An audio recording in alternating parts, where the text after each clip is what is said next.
Bonjour et bienvenue à tous à ce webinaire Objectif Génération sans tabac, une sensibilisation aux politiques publiques de prévention du tabagisme qui sera présenté par Clémence Cagnat.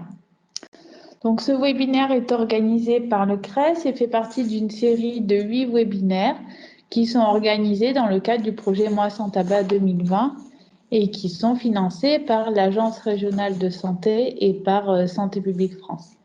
Donc, je me présente, c'est moi qui prends la parole. Marion Sylvain, je suis chargée de projet au CRES, le Comité régional d'éducation pour la santé. Et je suis aujourd'hui avec ma collègue, Lisbeth Fleur, qui est responsable de communication et qui travaille également sur le Moi sans tabac avec nous. Donc, nous animerons toutes les deux ce webinaire aujourd'hui. Avant de rentrer dans le sujet, je souhaitais vous présenter le CRES pour ceux qui ne nous connaîtraient pas encore. Donc, le Comité régional d'éducation pour la santé, qui est un centre de ressources généralistes en éducation pour la santé et en santé publique. Donc, notre public, c'est les professionnels du sanitaire, du social, de l'éducation et également les élus. Et nous offrons un ensemble de services pour les accompagner. Donc, ça peut être de la formation, ça peut être le relais de campagne nationale, des prestations documentaires et nous mettons en place également des actions au niveau régional en partenariat avec nos partenaires départementaux, notamment les CODES, les comités départementaux d'éducation pour la santé. Et je vous invite à prendre connaissance de nos actions sur notre site internet. Donc, c'est cres-paca.org. Donc, parmi nos missions, nous avons la mission d'ambassadeur du programme régional Moi sans tabac. Donc, ce rôle consiste à relayer la campagne qui est déployée par Santé publique France et à mobiliser et accompagner les acteurs de la région pour qu'ils déploient des actions au plus près de leur public. Donc, le Mois sans tabac en région, c'est en 2020 250 acteurs qui se sont mobilisés, environ 250 acteurs mobilisés pour la mise en place de près de 400 actions. Donc, comme je vous le disais, il y a une série de 8 webinaires qui vous est proposée jusqu'en mai. Ils sont déjà pour certains en ligne sur notre chaîne YouTube. Donc, au vu des besoins qui ont été identifiés sur le terrain, il paraît important d'aborder la question des politiques et de cet objectif génération sans tabac. Et pour aborder cette thématique, donc nous accueillons aujourd'hui Clémence Cagnat. Donc, Clémence, vous êtes experte des politiques publiques de lutte contre le tabagisme, directrice du Souffle 84 CDMR du Vaucluse. Vous êtes également secrétaire générale du COTES 84 et ancienne directrice de l'Alliance contre le tabac de 2008 à 2019. Donc, le Souffle 84, en 2 mots, puisque vous allez plus le présenter lors de votre intervention. Donc, c'est une association qui déploie des actions qui visent à lutter contre les maladies respiratoires. Et vous êtes partenaire actif du Mois sans tabac, notamment par la mise en place de formations auprès des acteurs du Vaucluse sur les thématiques entretien motivationnel, repérage et intervention brève et prescription des traitements de substitution nicotinique. Donc, merci d'avoir accepté de participer aujourd'hui, d'intervenir. Avant, de revenir à la thématique qui nous réunit aujourd'hui, je souhaitais laisser la parole à Cindy Bézia de l'ARS pour qu'elle puisse se présenter puisqu'elle est nouvelle pilote addiction pour Provence-Alpes-Côte d'Azur. Donc, Cindy, je vous laisse vous présenter en 2 mots et prendre la parole. Oui, bonjour à tous. Je suis Cindy Bézia et je suis nouvellement arrivée à l'ARS PACA et je suis la nouvelle pilote de programme dédiée aux addictions. Voilà, donc on aura certainement l'occasion de travailler ensemble et notamment sur le Mois sans tabac. Voilà, merci et bon webinaire. Merci pour votre présence aujourd'hui. Donc, pour revenir à les thématiques qui nous réunissent, la présentation va se faire de la manière suivante. Tout d'abord, Clémence nous fera une présentation rapide du socle législatif français en matière de lutte contre le tabagisme, puis une présentation des mesures phares de ces dernières années qui ont désormais pour objectif d'atteindre la génération sans tabac d'ici quelques années. Et enfin, Clémence, vous finirez votre présentation par un point d'étape sur là où nous en sommes à l'instant T avec quelques pistes à explorer pour tendre au mieux vers l'objectif. Et Clémence, maintenant, je vous laisse la parole et je vous souhaite un bon webinaire. Merci. Merci beaucoup Marion pour cette présentation. Je remercie à tous les participants d'être présents aujourd'hui. Je vous prie de m'excuser, un léger rhume risque d'altérer un petit peu ma voix, donc vous me direz si c'est audible ou non. J'espère que ce ne sera pas enfin qu'il n'y aura pas un trop gros inconvénient au niveau de la compréhension de mes propos. En tous les cas, voilà, moi je vais vous présenter effectivement un focus, comme l'a très bien dit Marion, sur les générations tabac avec une sensibilisation ou un éclairage sur les politiques publiques de prévention du tabagisme. En fait, pour vous expliquer en 2 mots pourquoi nous en sommes là à l'instant T, pourquoi le président de la République a décidé finalement de faire de cet objectif d'ici 2030 un objectif de santé publique et que ça a été finalement un combat d'assez longue haleine avec l'ensemble des acteurs.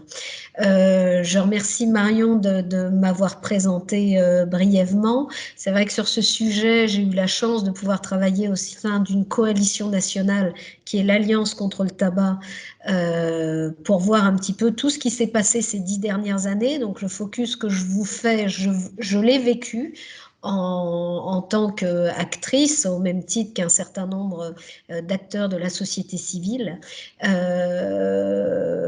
Donc voilà, alors maintenant je me retrouve plus au niveau local, au sein du Souffle 84. Donc je vais vous présenter très brièvement ce qu'on fait au sein de la région PACA et au sein du Vaucluse, et puis j'embrayerai donc sur la thématique du jour. Alors, le Souffle 84, pour aller très vite, c'est une vieille dame, c'est une association loi 1901 qui a été créée en 1916 et qui est reconnue d'utilité publique depuis 1922. C'est une association départementale du réseau de la Fondation du Souffle, donc qui est une antenne nationale au même titre que la Fédération de cardiologie ou la Ligue nationale contre le cancer. Mais nous, effectivement, nous avons une spécificité, c'est effectivement la santé respiratoire. Notre association, localement, sur le territoire du Vaucluse, a son siège à Avignon et est engagée dans le soin de la tuberculose et l'accompagnement des maladies respiratoires chroniques ou consécutives à l'exposition à des substances toxiques sur les champs de bataille. Donc ça, c'est vraiment notre action première au moment de la création de l'association. Et l'association, avec son réseau national, a contribué à la recherche d'un traitement pour soigner la tuberculose et a participé très activement à l'effort de vaccination de la population pour éradiquer cette maladie respiratoire qui était particulièrement mortelle avant les années 1950. Bien entendu, avec l'évolution du traitement de la tuberculose, la vaccination, vous connaissez tous le vaccin BCG, finalement, dans la mesure où nous avions atteint nos objectifs, l'association et la fédération nationale a réorienté ses activités dans le cadre de la prévention des maladies chroniques respiratoires. Donc, les actions que nous menons à l'instant T, donc depuis le siège à Avignon, c'est un accompagnement des insuffisants respiratoires dans le cadre d'une activité physique adaptée, la promotion de la qualité de l'air, la Fondation du Souffle, donc notre maison mère nationale, est le partenaire du ministère de la Transition écologique dans la mise en place d'actions dédiées au sujet. Nous avons également une action principalement tournée vers l'accompagnement pour aider à sortir du tabac, notamment dans le cadre de l'action du mois sans tabac. Nous sommes le partenaire du CRESPACA et du CODES depuis la première édition de 2016. Nous accompagnons également les professionnels de santé et du champ médico-social dans le cadre du RPDIB, de l'entretien motivationnel et de la formation à la prescription des traitements de substituts nicotiniques. Nous faisions ça jusqu'à l'année dernière en présentiel. Maintenant, c'est un petit peu plus compliqué, donc nous développons ça dans le cadre de webinaires. Nous animons des groupes d'entraide motivationnelle à l'arrêt du tabac et également des groupes de parole de prévention des rechutes auprès des particuliers. Auprès des entreprises, mais également auprès des collectivités territoriales. Nous sommes également soutenus par l'ARS PACA dans le cadre de la mise en œuvre de projets dédiés à la thématique tabac, notamment dans le cadre du financement par le biais du fonds tabac et addiction, et nous accompagnons un certain nombre de lieux de santé, un certain nombre de lieux de santé vers la libération du tabac, c'est ce qu'on appelle les lieux de santé sans tabac, et nous participons à la sensibilisation auprès des collectivités territoriales, et nous sommes en train de finaliser un guide des meilleures pratiques avec un certain nombre de propositions d'accompagnement à la mise en place d'actions spécifiques pour justement participer à cet effort d'avènement des générations sans tabac d'ici 2030.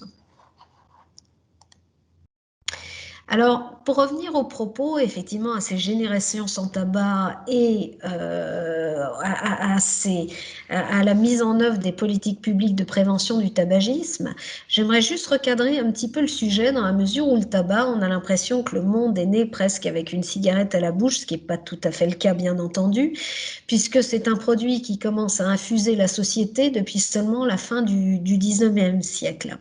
Au 20e siècle, nous avons toute l'épopée industrielle et la machine industrielle dont les capacités ont été démultipliées doit trouver des marchés. Et il faut exacerber le désir de consommer, rendre les frivolités obligatoires, incontournables et intimement liées aux gains de liberté apportés par les progrès sociaux. Les industriels du tabac, qui essayent d'écouler leurs marchandises et de faire un certain nombre de profits, vont contribuer à l'émergence de la publicité liée à l'apparition d'une consommation et d'une culture de masse, d'abord aux USA, puis dans le monde et en Europe après la Deuxième Guerre mondiale. En fait, ce qui s'est passé avec le plan Marshall, vous connaissez tous le plan Marshall, qui est le fameux plan de reconstruction de l'Europe après la chute de l'Allemagne en 1945, visait à finalement exporter des machines-outils, enfin en gros tout le matériel pour reconstruire l'Europe. Et finalement, ce matériel a été accompagné de tabac. Donc en fait, le tabac a massivement conquis l'Europe. Ce qu'on appelle le tabac beurre-lait. Avant, l'Europe consommait beaucoup de tabac brun, qui était quelque chose de très âcre, assez difficilement fumable finalement par la population. Et finalement, les États-Unis ont apporté leur capacité industrielle, mais également leurs produits du tabac en provenance de leur culture. Et ils ont largement apporté le tabac que nous consommons à l'heure actuelle, qui est le tabac beurre-lait. Grâce à la mise en avant d'études scientifiques qui ont révélé la dangerosité des produits issus du tabac, notamment les maladies respiratoires issues de la combustion, la lutte contre le tabac s'organise dès les années 60-70, fédérant notamment les professionnels de santé qui commencent à être des figures d'alerte par rapport à cette consommation, et la société civile qui commence également à s'organiser et essaye de prévenir un petit peu la force publique des dangers que représente la consommation de tabac. Alors, on commence à voir apparaître les premières mesures de santé publique, notamment en Europe, qui visent à limiter la consommation de tabac et enrayer ses conséquences sanitaires et économiques délétères. puisqu'on se rend compte que la mortalité issue de la consommation de tabac est très importante. Dans les années 70, avant la loi Veil, c'est près de 55 000 Français qui décident du tabagisme. Et puis économique, dans la mesure où il y a un fardeau très important, notamment au niveau des dépenses de santé liées à tout ce qui est traitement des cancers du poumon notamment. Et dans les années, à la fin des années 90, la diffusion des documents internes des industriels du tabac, alors je vous incite à googliser documents internes des industriels du tabac, il y a des millions de documents qui ont été mis à la disposition du grand public et des chercheurs du monde entier qui démontrent leur stratégie qui vise à saper les politiques de santé publique et à recruter toujours plus de consommateurs. Et c'est cette diffusion de documents internes qui montre que finalement l'objectif de santé publique des États par rapport au projet mercantile des industriels qui visent finalement à écouler leur stock de tabac pour faire des profits n'est pas du tout en adéquation avec les objectifs de l'OMS.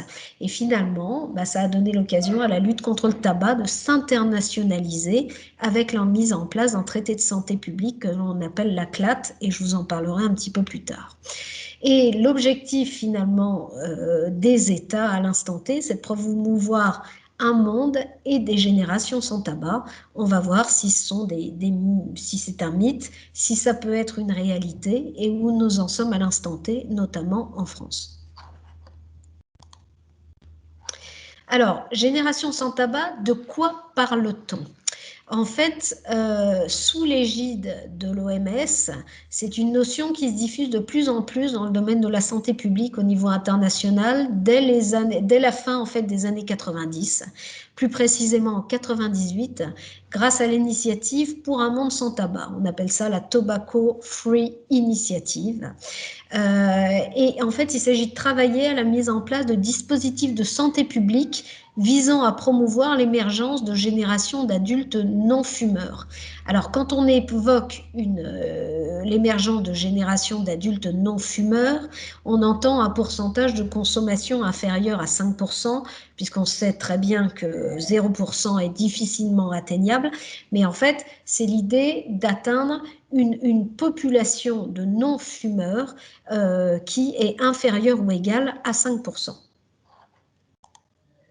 Alors, certains pays sont appropriés très très tôt cet objectif, comme la Finlande, qui ambitionne une consommation quotidienne de tabac. Alors, tabac ou nicotine, on en reparlera si vous voulez, si vous avez des questions à ce sujet-là. Une consommation quotidienne de tabac de sa population adulte inférieure à 5% d'ici 2030. C'est le fameux Tobacco Free Finland.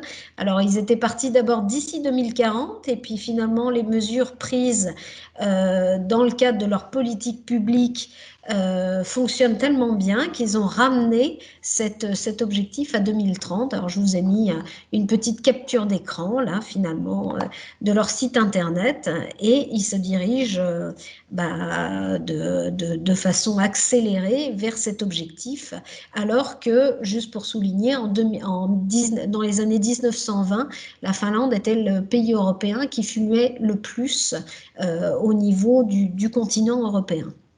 Donc, il y a eu une sacrée avancée dans leur politique de lutte contre le tabagisme. Parallèlement, l'Europe, dans le cadre du nouveau plan cancer européen qui doit bientôt voir le jour, place l'objectif, alors je vous ai mis GST, GST c'est les fameuses générations sans tabac, à 2040. Donc en fait, ils estiment que d'ici 2040, dans un cadre du nouveau plan cancer, l'Europe pourrait arriver finalement à cet objectif de génération sans tabac. Ça voudrait dire que ce seraient des générations qui seraient nées dans les années 2020, qui auraient été suffisamment sensibilisées à la lutte contre le tabagisme et qui seraient non-fumeurs. En France, alors, vous avez dû entendre parler des générations sans tabac via M. Macron le 4 février dernier. Voilà, mais en fait, on évoque les générations sans tabac depuis 2014 en France. Et c'est la ministre de la Santé de l'époque, Marisol Touraine, qui a posé le postulat. En 2032, nous voulons que les enfants qui naissent aujourd'hui, soit en 2014, soient la première génération de non-fumeurs. Alors, Monsieur Macron, je vous en parlais à l'instant, emboîtant le pas des ambitions européennes, le 4 février dernier, donc le 4 février, c'était la journée mondiale de lutte contre le cancer, s'est réapproprié l'objectif des générations sans tabac dans le cadre du nouveau plan cancer qu'il a initié, 2021-2030, et il a exprimé ce souhait. Je souhaite que la génération qui aura 20 ans en 2030, donc née en 2010, soit la première génération sans tabac de l'histoire récente. Alors, c'est un objectif ambitieux possible, bien entendu. On va passer ensemble en revue, là, pendant cette heure, le socle législatif que nous avons en France et ce qui a été fait dans le cadre des politiques publiques de prévention du tabagisme pour jauger des efforts à encore mettre en œuvre d'ici là et voir si c'est un objectif atteignable. Alors, petit mémento de la lutte contre le tabagisme. Alors, on a fêté les 30 ans de la loi Evin, donc c'était en 1991. On va bientôt fêter les 45 ans de la loi Veil. Alors, en fait, la lutte contre le tabagisme en France, jusque dans les années 2000, hein, il y a 2 lois en 15 ans, donc 76 et 91. En 1976, alors c'est là où c'est très intéressant parce qu'on voit que finalement, la santé publique, et on s'en rend compte maintenant avec cette histoire de Covid-19, la santé publique, c'est pas du tout une histoire de clivage politique. En 1976, on est sous un gouvernement, on va dire, du centre. Le président, c'est Valéry Giscard d'Estaing. On est plutôt à droite, donc. Il a une ministre de la Santé, Simone Veil, qui est davantage connue d'ailleurs pour, comment dire, tout ce qu'elle a pu faire en faveur des femmes et la promotion de la pilule, mais c'est aussi une précurseur, alors qu'elle fumait d'ailleurs. Elle était elle-même fumeuse active. Elle s'est véritablement rendue compte qu'il y avait un problème avec cette consommation de tabac qui tuait prématurément à l'époque déjà 55 000 Français. 55 000 Français, à l'instant T, nous en sommes à 75 000. Donc il y a 45 ans, c'est quand même un nombre très, très, très important.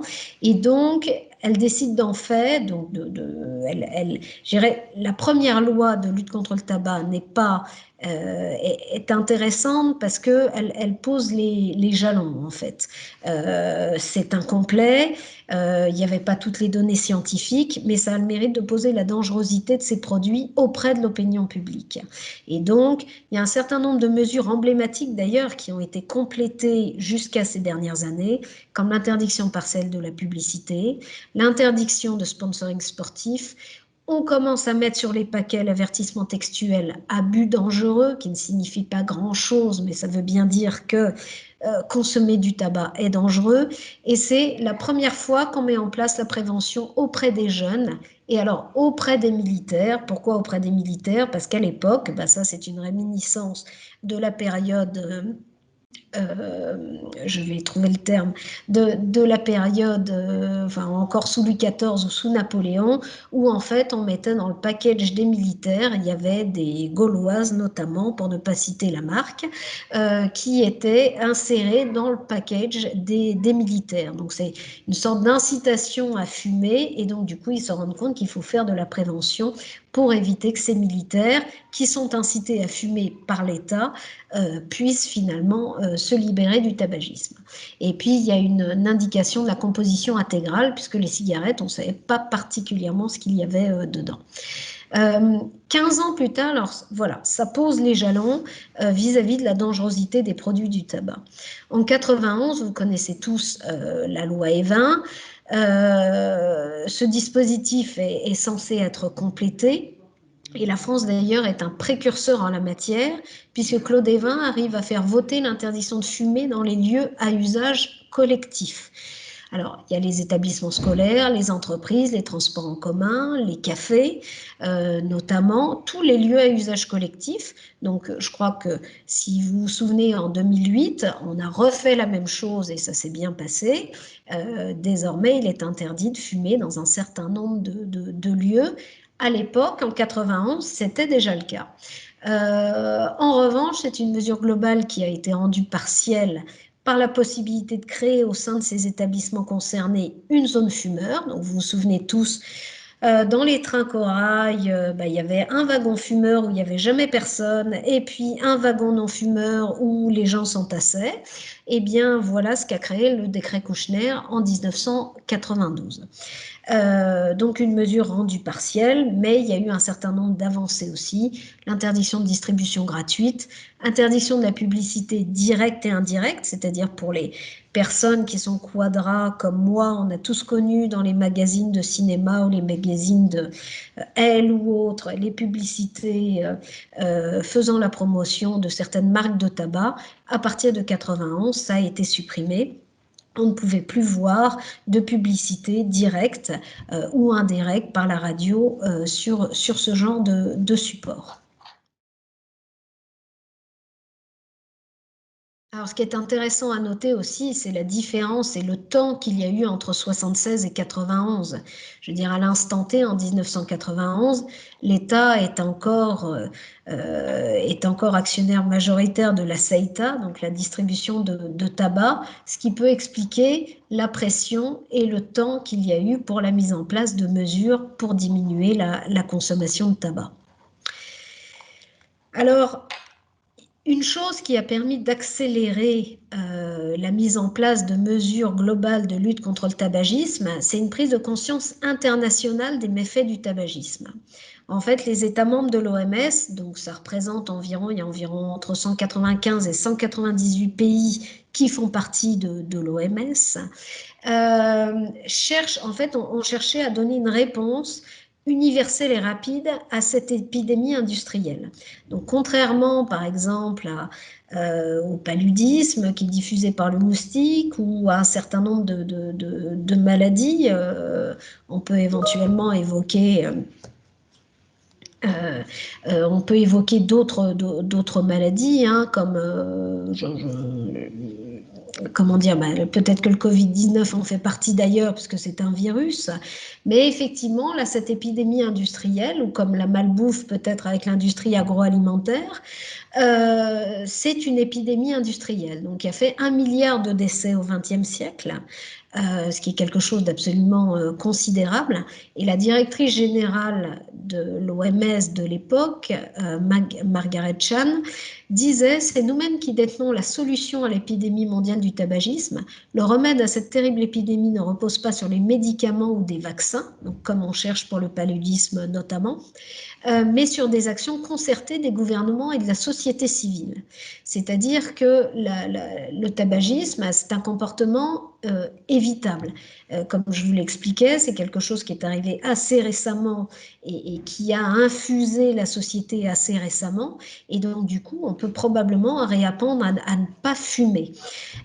Et l'objectif, c'est faire reculer le fléau du tabagisme qui tue plusieurs millions de personnes dans le monde.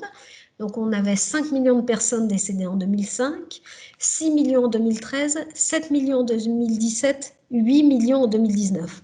On voit que plus la population croît, plus le tabagisme se répand dans le monde et plus il tue de personnes. Et il y a eu environ 800 000 décès en Europe en 2019. Oui, merci beaucoup. Excusez-moi. Donc, il y a un fardeau humain qui est absolument considérable. Il y a également un fardeau économique. On se rend compte que le coût avait été estimé à 1 400 milliards de dollars en dépenses de santé et perte de productivité.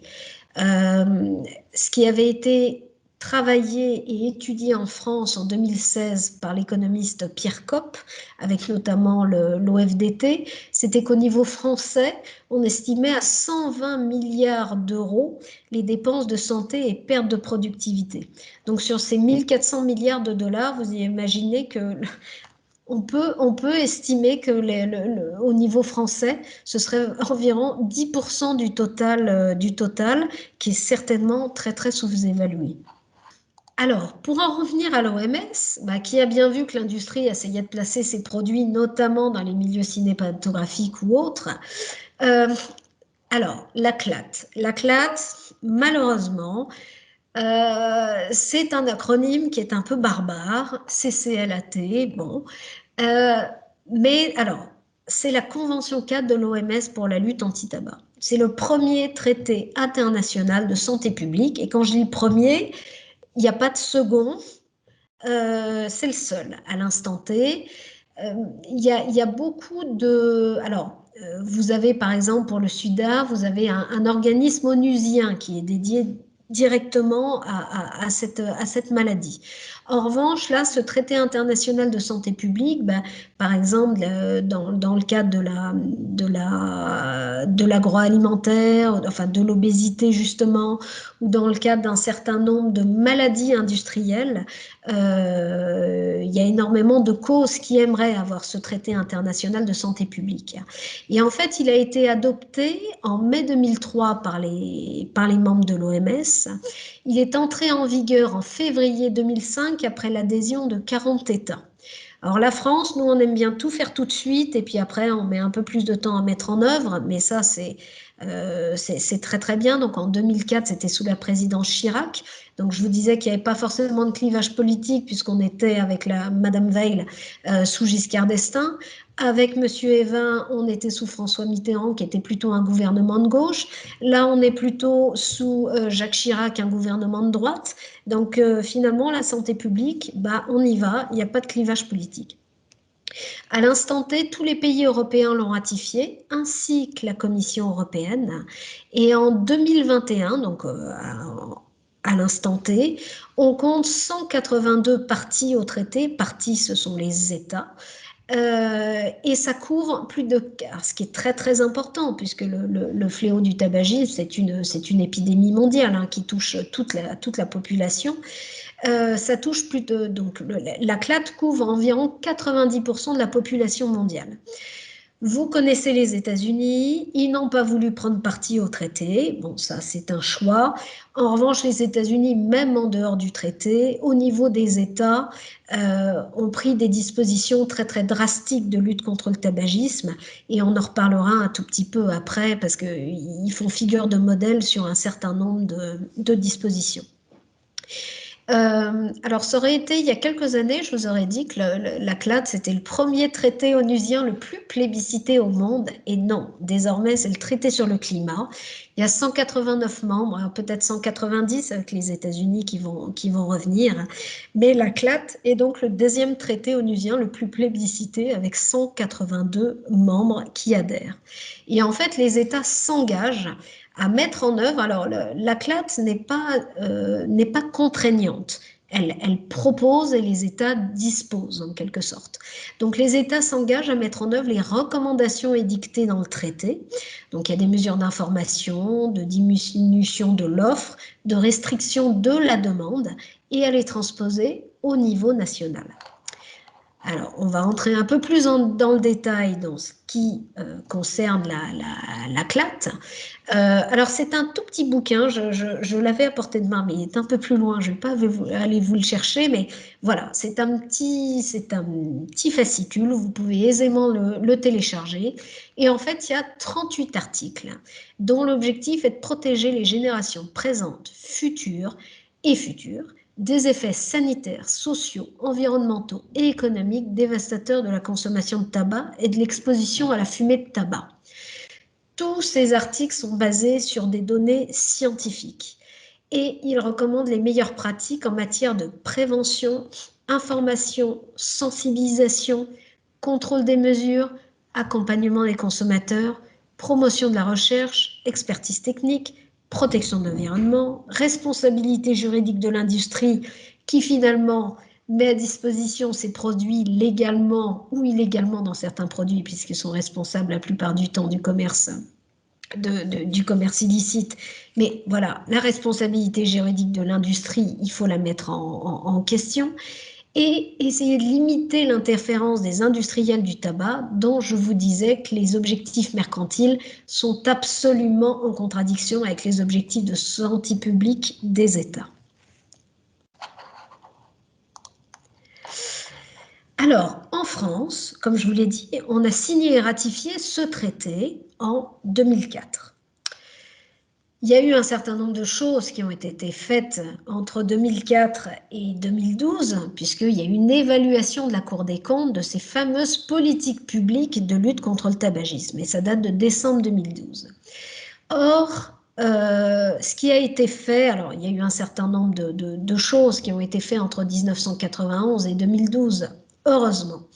Mais finalement, par rapport au nombre de morts, c'est-à-dire plus de 70 000 morts par an, la Cour des comptes fustige en fait toutes les politiques qui ont été mises en œuvre et accuse en fait que le tabac, c'est la première cause de mortalité en France, mais n'est pas une priorité de santé publique, que le nombre de fumeurs est reparti à la hausse en 2005 et se stabilise depuis. Donc toutes les mesures qui ont pu être mises en place, finalement, ne donnent pas d'effet.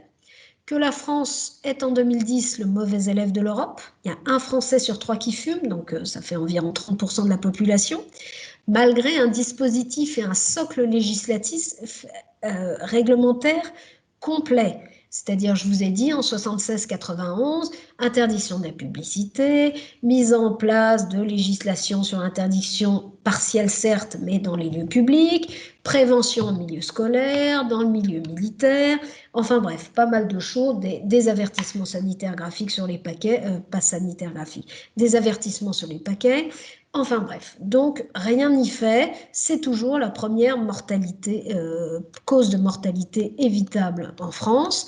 Et en gros, depuis la loi Veil, ce que constate la Cour, c'est que la lutte contre le tabagisme n'a plus jamais fait l'objet d'un plan de santé publique spécifique. Et les crédits alloués à la lutte contre le tabac restent modestes en comparaison aux aides publiques accordées notamment à l'époque aux tabaculteurs et aux débitants de tabac. Donc, l'un dans l'autre, alors on observe donc progression du tabagisme chez les femmes, notamment enceintes et les jeunes. Donc là, on a plus de 30% des jeunes qui fument. L'augmentation, on en reparlera peut-être avec Marion à ce sujet, peut-être l'augmentation des inégalités sociales, puisque le tabagisme, du fait de la consommation de tabac qui se diffuse massivement auprès des populations vulnérables, augmente. Augmentation du coût social, et puis un manque de moyens manifeste, avec un budget qui est 10 fois inférieur à celui de la sécurité routière, alors que la mortalité est 18 fois plus importante. On a 73 000 morts contre 3 000 pour la sécurité routière. Alors, loin de moi l'idée de vouloir faire une gradation entre les causes, dans la mesure où toutes les causes sont défendables et doivent être soutenues. Mais là, on a une distorsion qui est absolument incroyable. Donc, la recommandation, c'est la nécessité de passer à des politiques juxtaposées, donc c'est-à-dire on prend une petite mesure d'augmentation de la fiscalité, on prend une petite mesure de lutte contre la publicité, à une politique renouvelée, coordonnée, qui inclut tous les acteurs et qui permet de prévenir la consommation des jeunes, d'accompagner les fumeurs et de lutter contre l'ingérence de l'industrie du tabac, qui, même si elle n'est pas très très visible en France, a malgré tout l'oreille d'un certain nombre de politiques et arrive finalement à ses fins. Alors, peut-être un tout petit mot sur les plans cancer, puisque tout à l'heure, je vous parlais de M. Macron et de son 4e plan cancer, on y reviendra un petit peu plus spécifiquement après. Mais le rôle des plans cancer 1, 2, 3, en fait, ce qu'on voit, c'est qu'en fait, quand la Cour parle de mesures juxtaposées, un petit peu esselées, elle n'a pas tout à fait tort, dans la mesure où M. Chirac, donc 2003-2007, avec son premier plan cancer, c'est très bien. Il signe et ratifie la convention cadre. Il s'engage avec d'autres pays au niveau international pour éradiquer cette consommation de tabac qui a un impact sociétal, social, économique sur le pays. Et puis tout d'un coup, il décide de déclarer, vous avez dû tous entendre ça à l'époque, il décide de déclarer la guerre au tabac. Alors ça, hop, branle-bas de combat, entre 2002 et 2004, le prix du paquet de tabac passe de 3,50 € à 5,50 €. Hop, on était à 15 millions de fumeurs, on passe à 13 millions de fumeurs. C'est radical, c'est formidable. Il y a Comme quoi la fiscalité, ça marche. La seule chose, c'est que c'était des mesures. Est-ce qu'il y a eu un accompagnement des personnes qui ont été obligées d'arrêter de fumer parce que finalement, ils ne pouvaient plus s'acheter leur paquet de tabac en raison de la hausse? Voilà, donc c'est un petit peu ce que critique la Cour. Certes, il y a eu des mesures, et le premier plan cancer a pris cette mesure-là. On a vu que la hausse de la fiscalité, ça fonctionnait, mais ce qui manquait peut-être, c'était l'accompagnement des fumeurs, chose qui existe maintenant à l'instant T. Le deuxième plan cancer, M. Sarkozy, finalement, en 2009-2013, on ne peut pas dire qu'il y a eu grand-chose. Il y a eu, alors là, pour le coup, un moratoire sur la fiscalité. C'est-à-dire, on a été très, très ambitieux entre 2002 et 2004. On augmente de 40% le prix du tabac.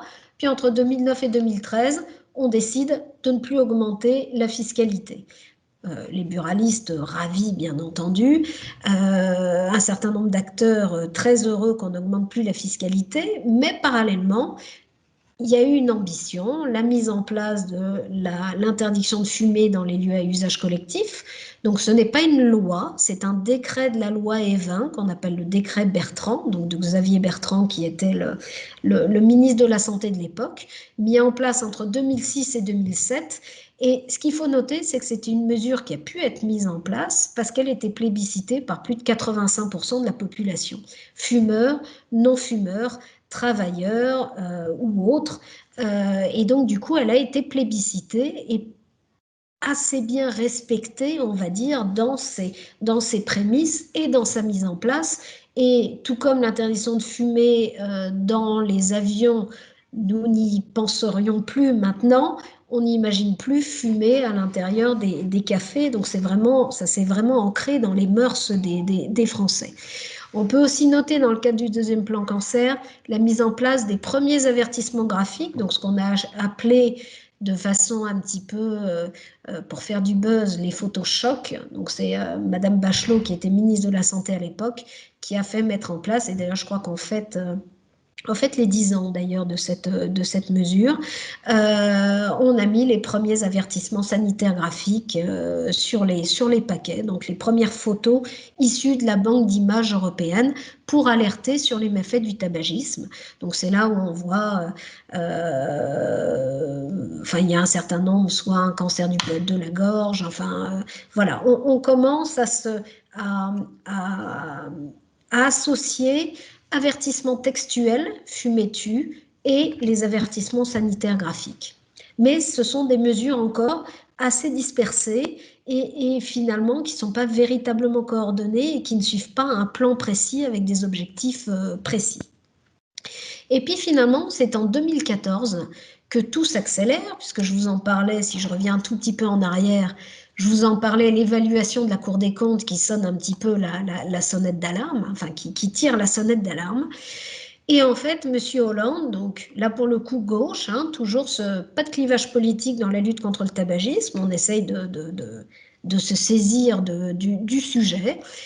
Troisième plan cancer, 2014-2019, il y a une mesure, la mesure numéro 10, qui concerne la lutte contre le tabagisme, avec la mise en place d'un plan tabac dédié et la promesse présidentielle, donc d'élaborer un plan tabac pour réduire la première cause de mortalité en France, afin que notre pays soit en corrélation avec ses engagements vis-à-vis de la Convention cadre. Donc, c'est à partir de ce moment-là, 2014, que tout s'accélère en fait. Donc, je vous l'ai dit, 76, la loi Veil, 91, la loi Évin, 92, la loi Kouchner qui détricote un petit peu la loi Évin, et je ne vous parlerai pas du volet alcool, c'est pas mon propos ni mon sujet, mais ça a été d'autant plus détricoté. 2004, 2005, la Convention cadre. 2008, le décret Bertrand avec l'interdiction de fumer dans les lieux à usage collectif. La Cour des comptes en 2012 qui tire la sonnette d'alarme. Et 2014, tout d'un coup, on se réveille et on se dit, tiens, il y a peut-être moyen de suivre les recommandations de la Convention cadre et peut-être de diminuer cette prévalence et cette mortalité qui mine notre pays. Et le programme, alors, PNRT, encore un acronyme un peu barbare, mais Programme national de réduction du tabagisme, vous l'avez ici, 2014-2019, et avec un objectif. Donc, M. Macron n'a rien inventé, mais ce qui est intéressant, c'est qu'il le reprend pour finalement qu'il puisse aboutir, les générations sans tabac. Il a été lancé en septembre 2014, donc suite aux annonces du plan Cancer 3. C'est un véritable changement de braquet, en fait. C'est la première tentative qui vise à jouer sur tous les leviers mis à la disposition des acteurs de santé publique. Milieu associatif, milieu institutionnel, professionnel de santé, champ médico-social, et on agit sur la communication, la prévention, la recherche, le soin, la réglementation. Donc, voilà, on essaye d'agir sur tous les leviers pour essayer de faire en sorte que l'industrie du tabac ne recrute pas chaque année en France entre 200 000 et 300 000 jeunes par an pour remplacer les décès liés au tabagisme. Puisque, vous le savez, un fumeur sur 2 meurt du tabac. Il y a eu 3 axes prioritaires. Alors, une chose qui était très très bien dans ce programme, c'est 3 axes prioritaires et 10 mesures pour relancer la prévention et diminuer l'incidence du tabagisme. Protéger les jeunes, donc là on met en place le paquet neutre standardisé, on demande, on fait en sorte que les buralistes demandent la pièce d'identité, interdiction de fumer dans les voitures, bon, il y a un certain nombre de choses qui se mettent en place. Finalement, on arrête d'inciter les fumeurs à arrêter, il faut arrêter, il faut arrêter. Il n'y a plus d'injonction, en fait, on n'est plus sur l'injonction, on est sur l'aide et l'accompagnement des fumeurs. Et c'est là où se mettent en place les opérations de marketing social, comme le mois sans tabac. Et puis on essaye de redynamiser ce programme qui existait déjà depuis 1996, les lieux de santé sans tabac. Et parallèlement, on agit sur l'économie du tabac, c'est-à-dire il faut financer la lutte contre le tabagisme. La Cour des comptes avait dit, attention, on tire la sonnette d'alarme, il n'y a pas suffisamment de financement pour le développement d'actions pérennes et efficaces. Et donc du coup, il nous faut, et c'est ce qu'on appelle le fonds tabac ou le fonds addiction. Et l'objectif, je vous le disais, je reprends ce que disait Marisol Touraine, en 2032, nous voulons que les enfants qui naissent aujourd'hui soient la première génération de non-fumeurs. Alors, chaque gouvernement, vous savez qu'en 2017, M. Macron arrive aux manettes, on change de ministère de la Santé, à chaque plan, son gouvernement, donc on passe du PNRT au PNLT en juillet 2018. Alors, non pas parce que, effectivement, chaque gouvernement a besoin de son plan, c'est qu'effectivement, le PNRT avait été en majorité réalisé. Et donc, du coup, Madame Buzyn décide de relancer de remettre les objectifs sur la table et en précisant qu'il y a une nécessité de poursuivre la mise en place d'actions multidimensionnelles, concomitantes, durables. Bon, et puis les axes et les leviers, vous voyez, ne changent pas beaucoup. C'est toujours protéger les enfants à éviter l'entrée dans le tabagisme, encourager et mieux accompagner les fumeurs pour aller vers le sevrage, toujours agir sur l'économie du tabac pour protéger la santé publique. Et là, on voit apparaître le levier de la fiscalité du tabac que M. Hollande n'avait pas pu utiliser.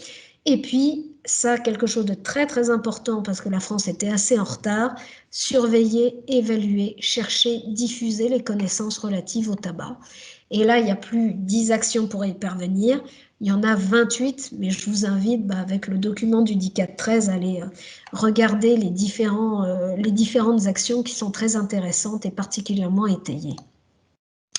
Alors, les ambitions à l'horizon 2032, alors, vous avez des objectifs de diminution de la prévalence, puisque ça, c'est un critère d'évaluation que Santé publique France, notamment, qui est chargé tous les ans maintenant.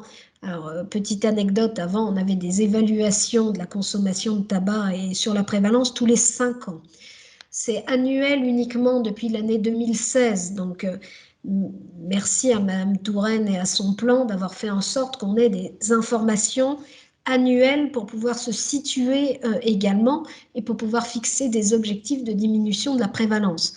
C'est impossible quand vous travaillez sur le champ de la prévention du tabagisme de travailler avec des données tous les 5 ans. C'est pas possible. Donc En 2020, les objectifs, c'était abaisser à moins de 24% la part des fumeurs quotidiens chez les 18-75 ans. Je pense qu'au moment de la Journée mondiale sans tabac 2021, donc qui va avoir lieu bien prochainement, on aura le nouveau baromètre santé de Santé publique France qui pourra nous donner la part des fumeurs quotidiens, mais vu qu'on est aux alentours de 25%, il y a de fortes chances qu'on ait atteint ce premier seuil. En 2022, il y a un double objectif, la part des fumeurs quotidiens, donc 22% de la part des fumeurs quotidiens, et chez les adolescents, essayer de la réduire à 20%. On est actuellement à 25%, et en 2017, on était encore à 30%. Donc finalement, on voit bien que ça diminue au fur et à mesure. En 2027, abaisser à moins de 16% la part de fumeurs quotidiens chez les 18-75 ans, donc avec un objectif de 5 millions de fumeurs en moins. Alors évidemment, c'est ce que je vous mets en dessous, ce qui permet d'abaisser aussi la prévalence, c'est l'utilisation du levier de l'augmentation des prix. Et effectivement, on peut se poser la question de comment arriver à 5 millions de fumeurs en moins par rapport à 2017, uniquement en accompagnant les fumeurs vers l'arrêt. Il faut également agir sur le levier de la prévention. Et puis, il y a l'incitation aussi, c'est-à-dire limiter l'offre afin qu'on y arrive, finalement.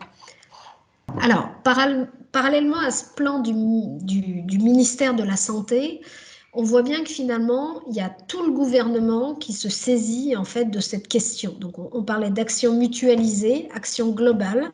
Bon, mais il n'y a pas que le ministère de la Santé qui fait de la lutte contre le tabagisme, puisque ça, c'était le cas avant 2012. Maintenant, tous les ministères font de la lutte contre le tabagisme.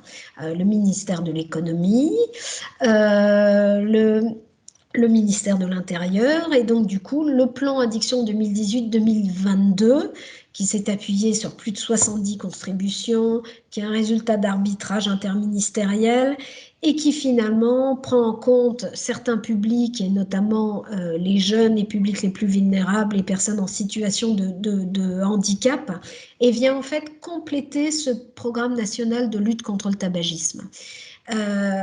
Donc en fait, il y a véritablement, il s'approprie la thématique de lutte contre le commerce illicite, modernisation et accompagnement des buralistes pour qu'ils soient davantage des acteurs de santé publique qui ne le sont à l'instant T.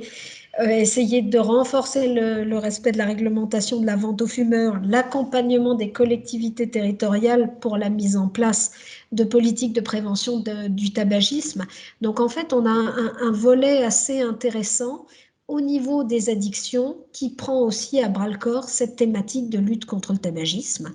Et puis le plan s'articule, voire se repose sur les actions du PNLT, dont la MILDECA est souvent pilote et copilote. Oui, je ne vous avais pas dit, le plan addiction est effectivement piloté par la MILDECA. Donc en fait, on comprend bien que pour diminuer l'incidence du tabagisme, il faut jouer sur tous les leviers et que ce n'est pas uniquement l'affaire du ministère de la Santé. Je vous parlais effectivement d'un traité de santé publique supranational, du PNLT qui est un petit peu notre feuille de route nationale, du plan addiction qui permet d'impliquer tous les acteurs des autres ministères et puis d'aller aussi au-delà de la lutte contre le tabagisme, puisque par rapport au tabagisme, il y a également la thématique du cannabis qui est assez importante, et puis le tabac est aussi la porte d'entrée vers de nombreuses addictions, donc il y a toute cette notion de polyconsommation qui est très très importante. Donc du coup, c'est très important de l'avoir au sein du plan addiction.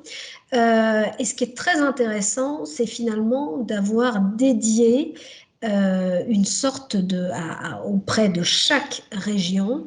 Il y a eu un travail entre la Direction générale de la santé, donc qui travaille avec le ministère de la Santé, et les différentes régions, donc les ARS des différentes régions, pour décliner au niveau local ce plan national et vraiment l'adapter au mieux aux spécificités, on va dire, régionales. Donc, au niveau de l'ARS PACA, alors pardonnez-moi pour ceux qui sont un peu au-delà des frontières de la région PACA, mais je vais juste faire un petit focus sur la région PACA. Mais bien entendu, on retrouve la plupart des grandes lignes de lutte contre le tabagisme dans la plupart des plans régionaux. Donc là, pour celui 2018, alors P2RT, plan régional de réduction du tabagisme, donc 2RT, 2018-2022, donc porté par l'ARS PACA, avec une spécificité, donc vraiment un renforcement porté, enfin, comment dire, une priorité portée sur les lieux de santé sans tabac, en soutenant la charte hôpital sans tabac auprès des établissements de santé déjà impliqués. Renforcer la formation de tous les nouveaux prescripteurs de traitement de substituts nicotiniques, infirmiers, masseurs kinés, chirurgiens dentistes, sages-femmes, donc mieux les impliquer dans le dispositif pour accompagner les fumeurs. Et un petit point numéro 11, je pense que Madame Bézia, qui est arrivée effectivement au niveau de l'ARS au service addiction, le notera, c'est effectivement promouvoir une administration sans tabac. Et ça, c'est très important parce qu'on note également ce point dans le programme national de lutte contre le tabagisme, c'est-à-dire que les administrations, les institutions doivent se montrer exemplaires sur ce sujet pour finalement provoquer une adhésion plus importante de la population et puis des services de l'État également. Donc vous voyez, c'est un petit peu toute cette boucle finalement, on essaie d'impliquer tout le monde. Il n'y a plus uniquement la société civile qui va dire qu'il faut mettre en place la fiscalité du tabac ou les associations. Non, maintenant tout le monde travaille à l'objectif, c'est-à-dire la diminution de la prévalence et la diminution de l'incidence de la consommation de tabac sur la société française. Et ce qui est très intéressant, c'est que finalement, tous ces programmes sont coordonnés, cohérents et répondent finalement à une demande. Il y a une demande nationale et puis il y a une demande locale également. Alors juste petite précision, là, mais très rapide. Je vous parlais du financement de la lutte contre le tabac qui était très minime, en tous les cas encore en 2012. Il y a eu un gros effort de fait grâce au plan de Marisol Touraine et puis le programme national de lutte contre le tabac. Et depuis 2018, il y a eu des décrets fixant les modalités. Alors au départ, c'était le fonds de lutte contre le tabac et maintenant contre les addictions. Je vous ai expliqué l'interaction qu'il y avait entre la thématique tabac et les autres problématiques.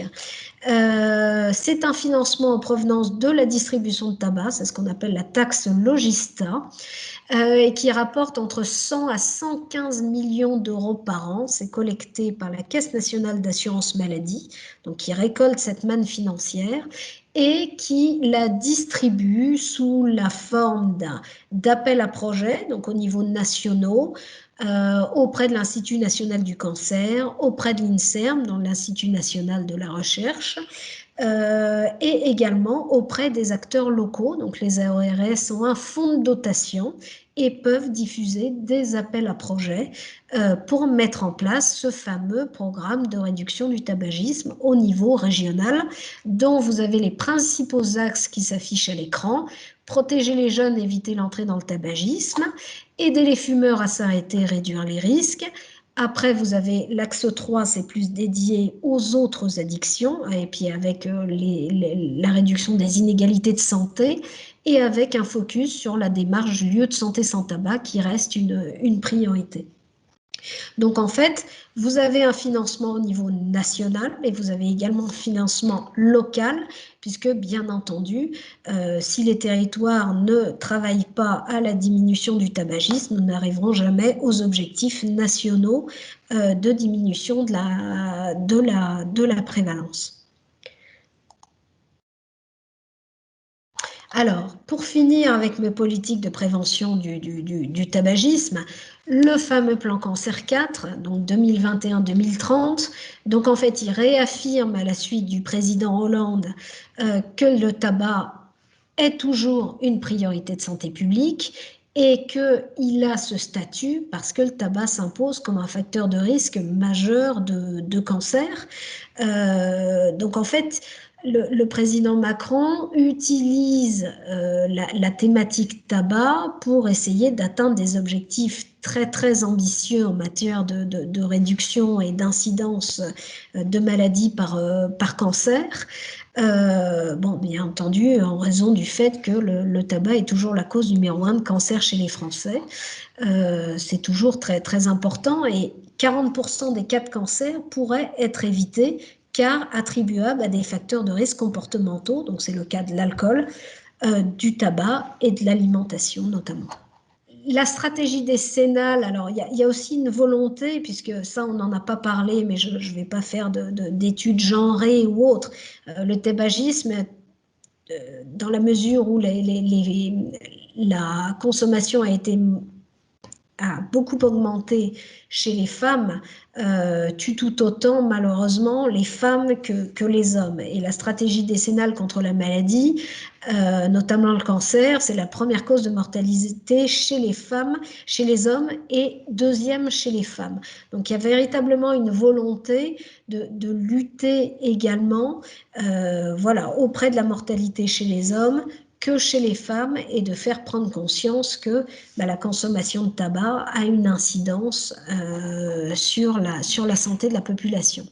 Donc, Emmanuel Macron se réapproprie l'objectif des générations sans tabac, faire reculer la mortalité des 7 cancers les plus létaux, donc bien entendu, il y a malheureusement le cancer du poumon, et puis améliorer le taux de survie des cancers à mauvais pronostic, et malheureusement, le cancer du poumon également a un mauvais pronostic, dans la mesure où le taux de survie à 5 ans est inférieur toujours à 33%.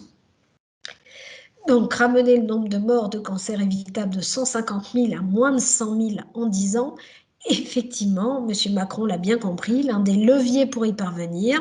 Si tous les moins de 20 ans arrêtaient de fumer demain, la mortalité par cancer diminuerait de 40% dans les 50 ans. Ce n'est pas M. Macron qui le dit, c'est l'Institut Curie. Et donc, du coup, la volonté du président, c'est de continuer d'agir sur le prix, l'extension des espaces sans tabac pour protéger les populations, renforcer les campagnes d'information sur la toxicité, donc ça c'est toute la prévention des jeunes, et puis continuer à apporter un meilleur accompagnement de ceux qui souhaitent arrêter de fumer. Et bien entendu, plus on en parle, tôt, plus les jeunes pourront peut-être s'affranchir effectivement de cette addiction. Donc, pour parvenir aux générations sans tabac, quelques challenges à relever. Donc, suivre les recommandations de la Convention 4 de l'OMS pour la lutte anti-tabac et poursuivre l'application des meilleures pratiques pour protéger les populations du tabagisme et mieux accompagner les fumeurs. Vous allez voir ce que je veux dire par là. Alors, il y a l'un des articles de la CLAT, qui est l'article 8, qui dit « Protection à l'égard du tabagisme passif ». Alors, en France, afin de protéger les populations, on a mis en place donc l'interdiction de fumer dans les lieux publics, je vous en ai parlé, mais on commence finalement à voir se multiplier les espaces sans tabac et finalement à se demander qu'est-ce qui est la norme finalement. Sont les espaces sans tabac qu'on veut démultiplier ou sont les espaces avec tabac? Donc vous avez ce que promulgue la Ligue contre le cancer, et j'en profite pour faire un petit coucou à nos partenaires du 84, du comité du 84. Donc la Ligue contre le cancer accompagne les collectivités pour la mise en place d'espaces sans tabac, donc les parcs, les plages. Vous avez également le développement des campus sans tabac. Donc le premier campus sans tabac, c'est le HESC, qui est l'école des hautes études de santé publique à Rennes. Vous avez ma voiture sans tabac. Désormais, il est interdit de fumer dans les voitures en présence de mineurs. Donc, on essaye d'étendre pour protéger la population, les plus vulnérables, pour éviter de mettre en contact les enfants avec les mégots, puisque les plages sans tabac, c'est une histoire de protection de l'environnement, de coûts de gestion des déchets, mais également tout ce qui est dénormalisation, puisque le but du jeu, c'est que les enfants soient moins en contact avec cet élément tabac.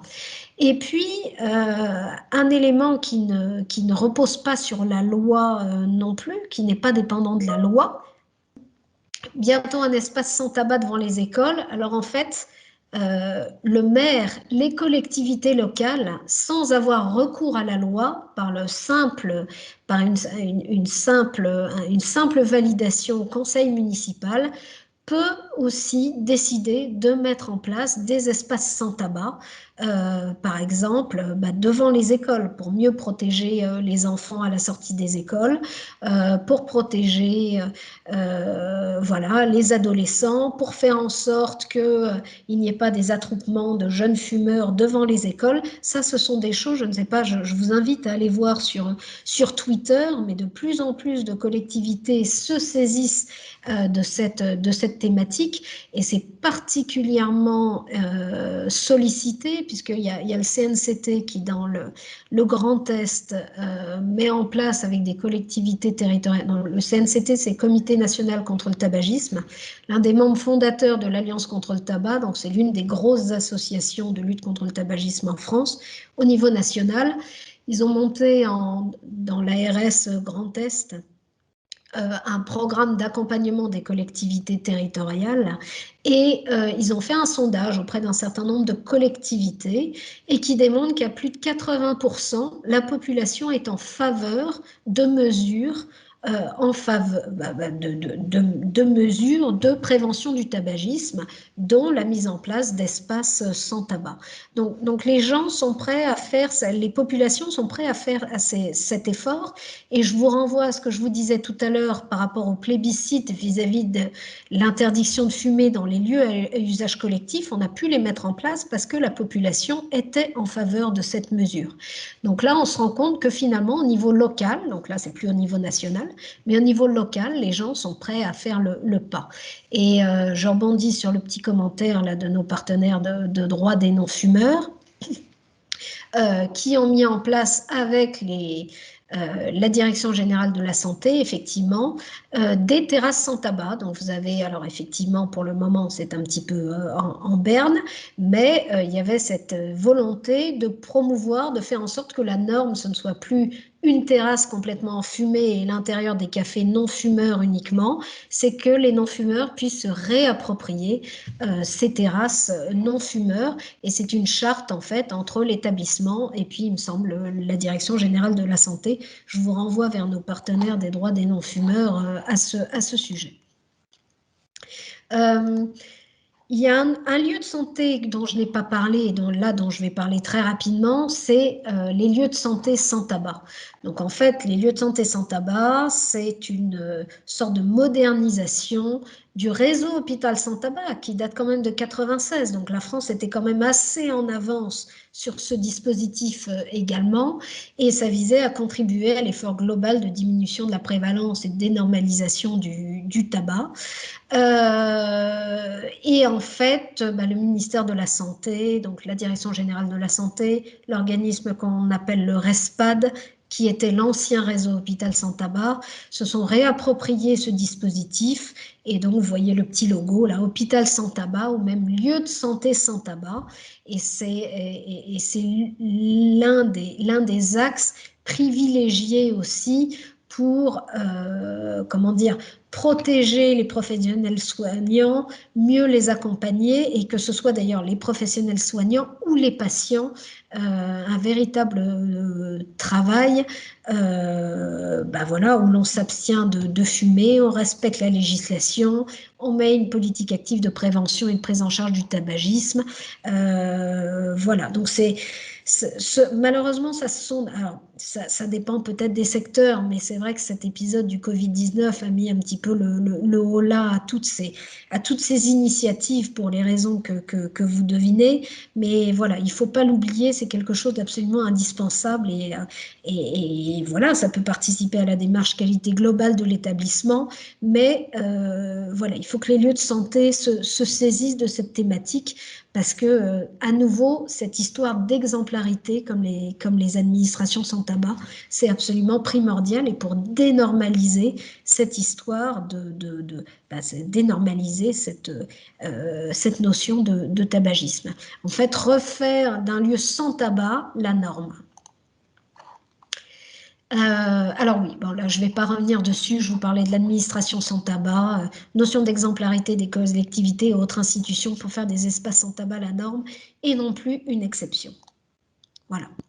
Je vous en parlais juste à l'instant, là, pour aller plus loin. Alors il n'y a pas un article spécifique de la CLAT qui parle de la protection de l'environnement.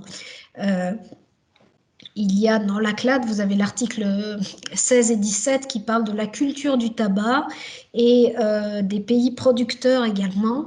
Il n'y a pas forcément cette notion, enfin écrite noir sur blanc telle que je l'ai écrite ici, de protection de l'environnement. Mais bien entendu, la lutte contre le tabac, c'est un enjeu sanitaire, mais aussi écologique. Et c'est là où finalement quelque chose qui devient très à la mode et qui touche beaucoup les citoyens, le principe de pollueur-payeur est très important. Par exemple, dans l'État de Californie, il y a une taxe sur chaque mégot à hauteur de 15 cents de dollars pour financer le traitement des déchets et les opérations de nettoyage dans les villes. Au niveau européen, il y a une directive européenne qui est en cours d'élaboration, qui est sortie. Je suis un petit peu confuse sur le sujet, je m'en excuse, qui vise à taxer les producteurs de déchets plastiques et assimilés. Et les mégots et le blister rentrent dans cette catégorie. Et en France, en répercussion de cette directive européenne, dans la mesure où il y a près de 30 milliards de mégots jetés sur la voie publique, et puis il y a un certain nombre de collectivités territoriales qui mettent des taxes qui mettent des amendes. Il me semble qu'il y a la ville de Lille, la ville de Paris, la ville de Lyon qui mettent des amendes si jamais on est pris en flagrant délit de les jeter sur la voie publique. Et il y a également, donc, en réponse à cette directive européenne, Madame Brune-Poirson, il me semble, avant qu'elle quitte le ministère de la Transition écologique, a mis en place une responsabilité élargie du producteur qu'on appelle la REP, qui vise à faire contribuer les industriels du tabac aux frais de nettoyage. Alors, c'est pas mal parce que l'État français a pris le taureau par les cornes et va faire financer cela aux industriels du tabac dans le parfait respect, je l'espère, de l'article 5.3 de la Convention cadre. L'article 5.3, c'est un article qui vise à faire en sorte que les industriels du tabac ne puissent pas interférer dans les politiques de santé publique. C'est-à-dire qu'on demande à l'industrie du tabac de financer, contribuer aux frais de nettoyage, c'est tout. On ne leur demande pas de faire de la prévention, on ne leur demande pas d'être eux-mêmes acteurs de la prévention, puisqu'en tant que producteur d'un produit qui tue un consommateur sur 2, ça semblerait absolument aberrant. Donc on n'écoute pas l'industrie du tabac, on fait attention et on commande à l'industrie du tabac. Donc du coup, voilà, donc ça c'est quelque chose auquel les gens sont particulièrement sensibles, c'est cette notion effectivement d'environnement et d'autant plus en PACA, bon, je pense que ça prend une signification d'autant plus importante. Prévenir le tabagisme des jeunes. Alors, très rapidement, l'article 16 de la CLAT vise à interdire la vente aux mineurs. Si on veut arriver à l'objectif de génération sans tabac, il faut bien se rappeler que les industriels du tabac cherchent à recruter 200 à 300 000 jeunes par an, je vous l'ai dit tout à l'heure. Il ne faut pas oublier que les buralistes ne sont pas des acteurs de santé publique. Au départ, ça n'entre pas du tout dans leurs compétences, hein. Ce sont des commerçants, les buralistes. Le seul problème, c'est qu'on s'est rendu compte qu'il y avait 2/3, alors ça c'est le CNCT qui a fait une étude en 2019, financée notamment par le fonds tabac ou addiction, et avec l'aide, il me semble, de la Direction générale de la santé. En gros, les buralistes, s'ils vendent à des mineurs, risquent un contrôle par siècle. Ça, c'est la Cour des comptes qui nous le dit. Donc, ça veut dire qu'il n'y a pas de contrôle. Et on se rend compte, enfin, d'après ce qui est ressorti, 10% des buralistes vendent du tabac à des enfants non-fumeurs de 12 ans. 10% du buraliste, ça représente, il y a environ 2300 buralistes dans la profession. 23 000 buralistes de profession. Donc, ça voudrait dire qu'il y en a à peu près 2300 qui vendent à des enfants de 12 ans. Et on passe à 2/3 de la profession, donc environ, donc les 2/3, ça ferait environ 15 000 à 16 000, qui vendraient du tabac à des mineurs de 17 ans. Sachant qu'il ne faut pas oublier, la loi de santé de 2015 oblige dorénavant les buralistes à demander la preuve de la majorité des consommateurs. Ils sont obligés de demander la carte nationale d'identité. Donc on se rend compte qu'il y a un manque de contrôle des buralistes, il y a un manque de contrôle des corps de contrôle, et finalement un sondage récent démontrait qu'il y avait 60% des jeunes qui attestent de la facilité d'acheter du tabac dans le réseau de distribution légale. Donc on sait tous que c'est interdit de vendre du tabac aux moins de 18 ans, mais avec ce genre de chiffres, on ne peut pas s'étonner de voir qu'il y ait entre 20 et 25% de la jeunesse qui fume, enfin des jeunes qui fument en France. Donc la solution, je vous parlais du plan addiction de la Mildeka, c'est effectivement mieux impliquer les buralistes en qualité d'acteurs de santé publique. Il y en a un certain nombre qui sont véritablement engagés sur cette voie. Il y en a d'autres qui y travaillent. Ça, c'est un travail de longue haleine avec les associations, avec les instances, avec les douanes qui sont, puisque les buralistes sont préposés de l'État, enfin, ils sont sous, comment dire, la coupe des douanes. Donc voilà, ça c'est un travail, il faut vraiment travailler avec eux pour qu'eux-mêmes protègent nos jeunes finalement d'eux-mêmes. Et puis après, il y a des mesures plus drastiques, les mesures de fermeture administrative des établissements contrevenants. On se voit finalement que c'est possible dans le cadre de la Covid-19 s'il y a des établissements contrevenants. Pourquoi ce ne serait pas possible dans le cadre effectivement de la lutte contre le tabagisme, dans la mesure où le tabagisme est toujours responsable de la première cause de mortalité évitable, c'est-à-dire 75 000 morts par an. Là, on en est à 100 000 morts du Covid, mais il y a toujours 75 000 morts de décès du tabagisme par an en France. On parle toujours d'un autre 380 pour la Covid-19. C'est ce qui se passe pour le tabac depuis des années. Donc, c'est très bien cette prise de conscience, mais voilà, il faut rappeler cette réalité. Et puis, il y avait également repousser l'âge légal pour acheter du tabac. L'interdiction de moins de 16 ans pour le tabac date de 2003. On est passé à moins de 18 ans en 2009. Est-ce qu'on passerait à moins de 21 ans comme fait l'État de Californie aux USA? Ça, écoutez, c'est aux législateurs d'en discuter avec la société civile et avec les associations concernées. Toujours pour prévenir les jeunes, vous avez l'article 11 de la CLAT, conditionnement et étiquetage. Là, je vous mets juste un petit, juste pour vous rappeler que le paquet neutre, c'est un outil qui vise à casser l'attractivité véhiculée par le packaging. C'est une action de dénormalisation. Le paquet neutre, c'est pour prévenir le tabagisme des jeunes, c'est pour les empêcher de fumer. Alors évidemment, on a commencé par les premiers avertissements sanitaires avec la loi Veil, avec marqué abus dangereux. Ensuite, fumer tue. Ensuite, les avertissements sanitaires graphiques de 2011 de Madame Bachelot. Et là, on arrive au paquet neutre en 2017, mis en œuvre en 2017. Donc c'est une application de la directive européenne de 2014. L'Australie l'avait mis en œuvre dès 2012. Oui, 2012. il entre en vigueur en 2017 en France. Nous sommes le deuxième pays à l'avoir mis en œuvre et on voit bien que depuis, la consommation des jeunes a quand même fortement diminué. Et finalement, nous ne sommes pas les seuls, hein, puisque maintenant, Royaume-Uni, Nouvelle-Zélande, Norvège, Irlande, Thaïlande, Uruguay, Arabie Saoudite, bref, je vous laisse lire mon petit encart qui est en bas de la slide. Mais en tous les cas, ça fait des émules. Et si cette mesure ne fonctionnait pas, les industriels du tabac n'auraient pas autant dépensé d'énergie et d'argent à lutter contre. Donc ça, il faut bien se le dire. Et finalement, ça, on se rend compte que ça a quand même un impact. On voit très bien la différence. Vous voyez, le marketing est complètement annihilé par ce type de paquets et de produits. Bien entendu, il faudrait que ce soit mis en place pour l'ensemble des produits du tabac. Et on appelle ça, on dit paquet neutre, mais paquet neutre standardisé parce qu'il a un format identique. Et ce qui est très important, c'est effectivement ces images sanitaires, ces visuels graphiques de part et d'autre du paquet avec les informations qui permettent d'appeler le 3989, donc la ligne tabac info service. Dernier petit point, puis je vais aller très vite. Prévenir toujours le tabagisme des jeunes pour arriver à cette génération sans tabac. Il y a bien entendu lutter contre la publicité en faveur du tabac, promotion et parrainage.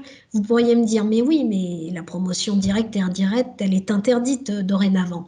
Mais l'un de nos auditeurs a pertinemment, et je le mets là, limité les placements de produits au cinéma, a très, très judicieusement remarqué que le tabac était toujours présent dans le milieu cinématographique.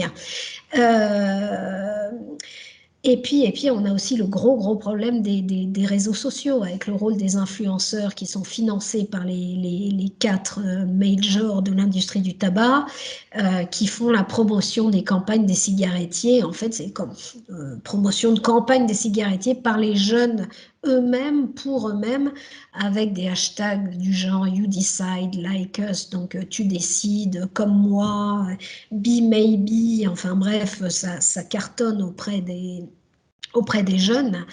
Et puis, on se rend compte que l'industrie du tabac a toujours un tour dans son sac, puisque le financement d'études est interdit.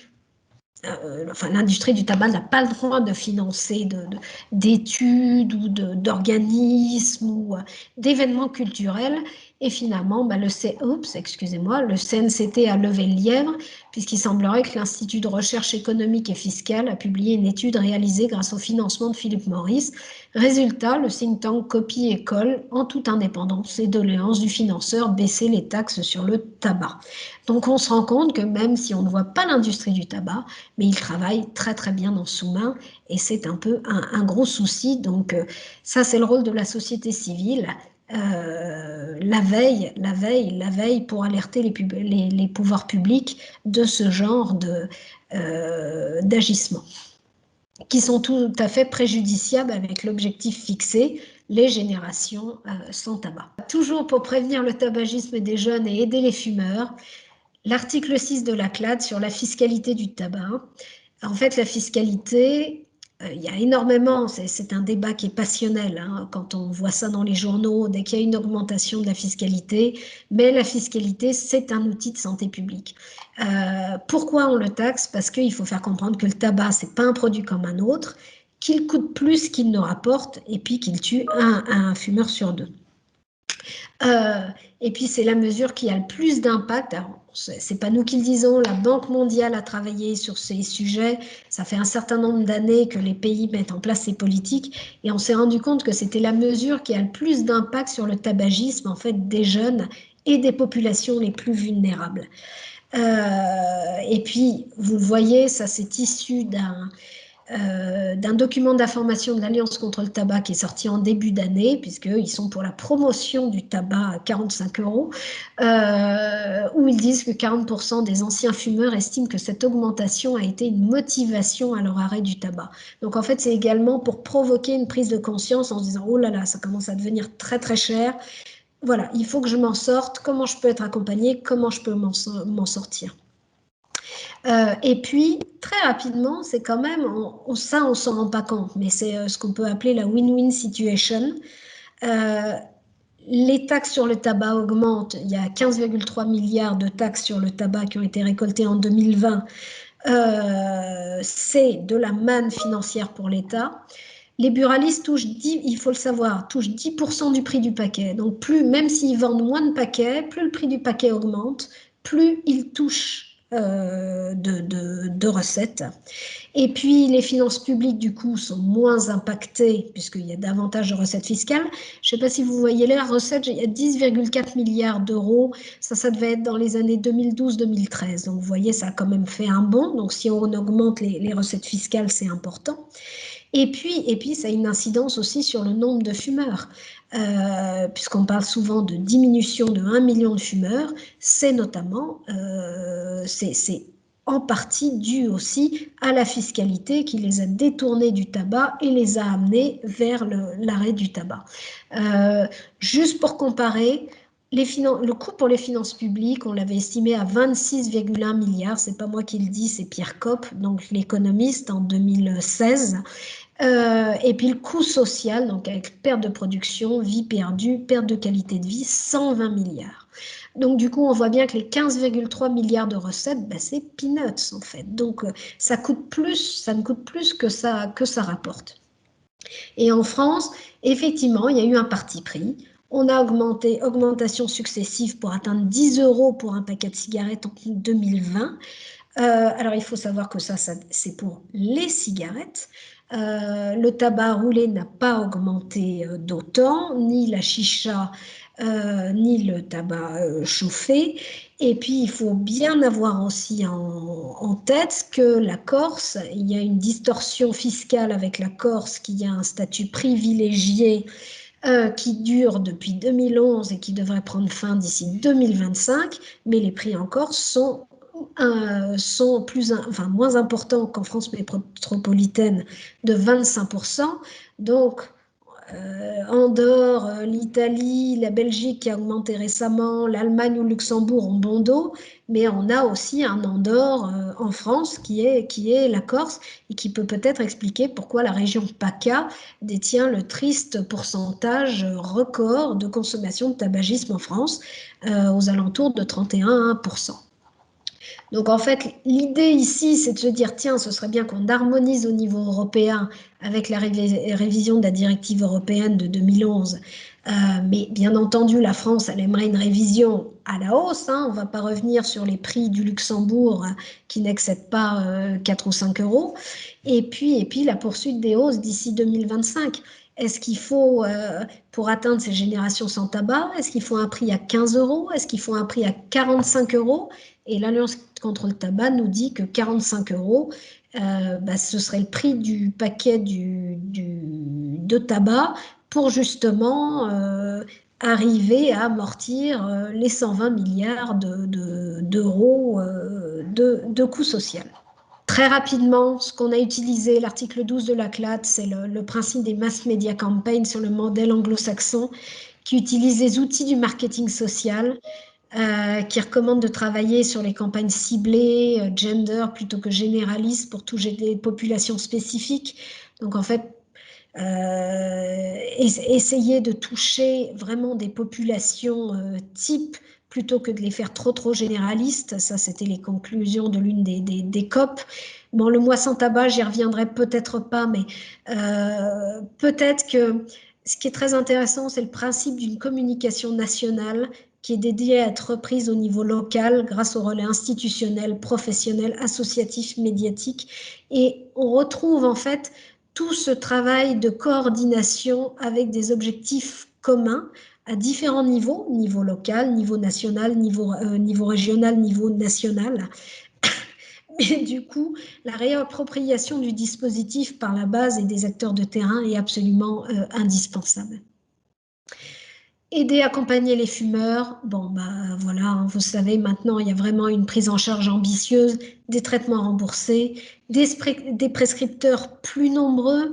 Je crois que c'était Marion, dans le cadre de son bilan du mois sans tabac, qui faisait état auprès de d'après Santé publique France, comme quoi véritablement les nouveaux prescripteurs devenaient vraiment acteurs, et c'est vraiment très très très très positif. Voilà, et puis enfin, là on est vraiment sur un dispositif qui change, c'est un côté positif, on positive l'arrêt du tabac, l'accompagnement l'accompagnement des fumeurs. On est loin de la stigmatisation que certains avaient pu ressentir il y a un certain nombre d'années, et sur les injonctions. On est vraiment dans un côté très très positif et qui nous vient d'Angleterre, et avec le fameux Stoptober, et c'est vraiment une très très bonne chose. Alors, l'application de la CLAT en France, on a des résultats. On a quand même une diminution forte de la prévalence depuis 2015. On est environ 25% de la population, 1,5 million de fumeurs quotidiens en moins, donc c'est plutôt une très très bonne nouvelle, même si bien entendu c'est assez difficile à quantifier. Chez les jeunes, on sait que la consommation est plus importante que la moyenne européenne, mais on observe une forte tendance à la baisse. On a observé 12% de tabagisme quotidien pour les ados de 16 ans en 2019, alors que c'était 31% en 1996. Donc ça commence à porter ses fruits. Vous voyez le paquet neutre, l'augmentation de la fiscalité, les messages de dénormalisation du tabac, la démultiplication des espaces sans tabac, ça commence à porter ses fruits, et puis ça touche les jeunes générations. Alors malheureusement, le tabagisme reste la première cause de mortalité évitable dans notre pays, toujours 75 000 décès annuels attribuables. Le pourcentage de femmes consommant du tabac durant leur grossesse, et ça je crois que c'est vraiment l'un des publics cibles, en tous les cas au niveau de l'ARS PACA, mais également au niveau des instances nationales, c'est vraiment de les toucher, et c'est vrai que le taux le pourcentage est anormalement élevé comparativement à nos voisins européens. Il y a plus de 16% des femmes enceintes françaises qui fument lors de leur 3e trimestre de grossesse. C'était encore une pratique fréquente auprès de certains professionnels de santé, d'où la difficulté aussi de pouvoir mettre en place rapidement les lieux de santé sans tabac. Il y a des soucis avec les directions. Enfin, voilà, ça peut être assez compliqué dans certains établissements, parce qu'il y a un certain lever de bouclier par rapport aux mesures qui sont mises en place dans l'intérêt de la santé de tous. Et puis, il y a aussi de gros progrès à faire aussi en matière d'administration sans tabac. Et puis, je vous le disais, la région Sud-PACA, la première en termes de prévalence tabagique, on atteint 32,1% contre 30% dans le Grand Est ou en Hauts-de-France. Donc, voilà, on a beaucoup de travail à faire en PACA. Et alors, est-ce que la France peut arriver vers ces générations sans tabac? Alors là, j'ai mis endgame. Endgame, c'est une expression qui signifie fin de partie, c'est-à-dire est-ce qu'on va voir la fin du tabac en France? Donc, je vais encore plus loin que les premières générations sans tabac. Et il y avait la directrice générale de l'OMS, à qui l'on doit notamment la convention cadre de l'OMS pour la lutte anti-tabac, le Dr Brundtland, qui disait déjà dans les années 2000, nous devons obtenir à l'échelon mondial une baisse de la consommation. Oui, je rêve parfois d'un monde sans tabac. Et bien finalement, 20 ans plus tard, on se rend compte que voilà, ça commence à infuser. Donc l'objectif, c'est bien d'engager sur plusieurs fronts la diminution de la consommation de tabac, préserver les établissements scolaires, assurer la bonne application de la vente aux mineurs, préserver le tabagisme passif, préserver du tabagisme passif les espaces à usage collectif, amener les fumeurs vers l'arrêt, continuer la dénormalisation du tabac, et notamment faire très attention à l'apparition de nouveaux produits censés être à moindre risque, mais quand c'est l'industrie du tabac qui nous le dit, je pense qu'on peut être un peu dubitatif et poser pas mal de questions et être prudent. Et puis à l'instant T, c'est vrai qu'au niveau français, le gouvernement actuel avec Emmanuel Macron, il a lancé plusieurs plans depuis 2017, je disais, le plan addiction, le PNLT, le plan cancer, le plan décennal, le plan cancer, dont la mise en œuvre devrait apporter des résultats. Donc cela passe par l'observation des recommandations de la CLAT, avec une meilleure prise en compte des bonnes pratiques mises en place à l'étranger. Donc en fait, on ne fait pas les choses tout seul, on regarde aussi ce qui se passe au niveau européen, au niveau international.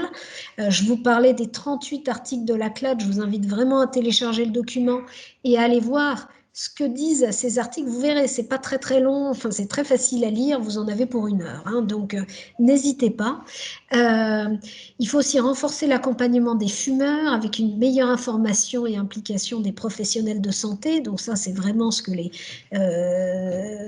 tous les acteurs essayent de promouvoir. Il faut continuer aussi, faire très attention à ça, assurer une veille vigilante des agissements des industriels afin d'éviter toute interférence dans la bonne mise en place des mesures visant à protéger les populations du tabagisme, notamment la fiscalité. La fiscalité, c'est vraiment le nerf de la guerre.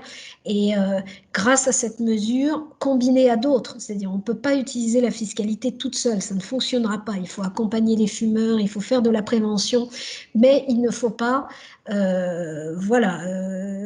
rester ouvert aux sirènes là, de l'industrie du tabac. Il faut faire très très attention.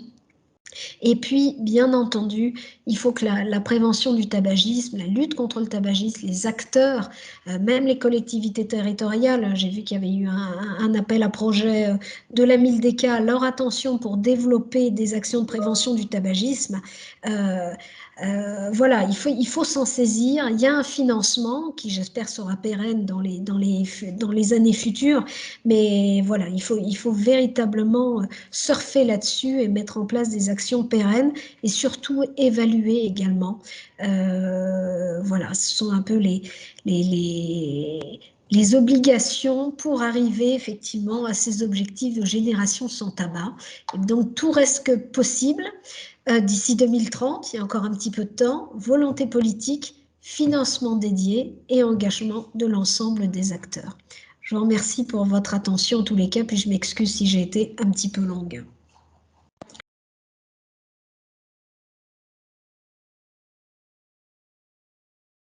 Alors, vous avez tout à fait raison. En tous les cas, au niveau français, j'y reviendrai un tout petit peu après puisque je parlerai de l'application de la convention cadre et notamment l'article 13 qui vise en fait à lutter contre le parrainage et la promotion des produits du tabac dans un certain nombre, que ce soit auprès des institutions culturelles ou auprès des supports cinématographiques. En France, on n'est pas particulièrement bon. À l'époque, on avait travaillé avec l'Alliance contre le tabac justement à sensibiliser justement les différents ministères de la culture pour leur expliquer qu'il y avait un problème avec l'industrie du tabac qui manifestement plaçait ses produits. Et là où